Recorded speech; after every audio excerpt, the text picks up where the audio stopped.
दोस्तों, भारत में क्रांतिकारियों के प्रभाव को समाप्त करने के लिए ब्रिटिश सरकार ने 1917 में सर सिडनी रूलट की अध्यक्षता में एक समिति बनाई। इस समिति के गठन का उद्देश्य था कि भारत में क्रांतिकारी आंदोलन संबंधी षड्यंत्र किस स्तर तक फैले हुए हैं तथा इन पर प्रतिबंध लगाने के लिए किस प्रकार के सख्त कानून की आवश्यकता है। इस समिति ने 1918 में अपनी रिपोर्ट प्रस्तुत की। समिति द्वारा दिए गए सुझावों के आधार पर केंद्रीय विधानमंडल में फरवरी 1919 में 2 विधेयक लाए गए, जिसमें एक विधेयक तो वापस ले लिया गया, परंतु दूसरे क्रांतिकारी एवं अराजकता अपराध अधिनियम, जिसे रूलट एक्ट कहा जाता है, को 18 मार्च 1919 को पारित कर दिया गया। रूलट एक्ट सेडिशन कमेटी की सिफारिश पर आधारित था।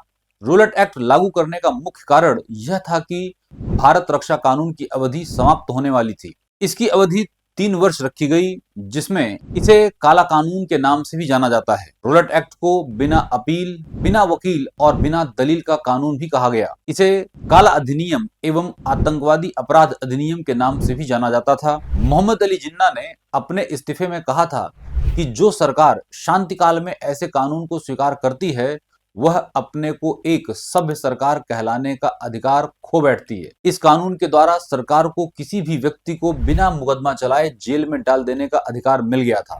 संपूर्ण देश में 6 अप्रैल 1919 का दिन राष्ट्रीय अपमान दिवस के रूप में मनाया गया। देश भर में प्रदर्शन और हड़तालें हुई, फलस्वरूप देश में व्यापार की गति धीमी पड़ गई। भारत की जनता ने एकजुट होकर ऐसा व्यापक विरोध पहले कभी नहीं किया था जैसा रूलट एक्ट के केस में किया।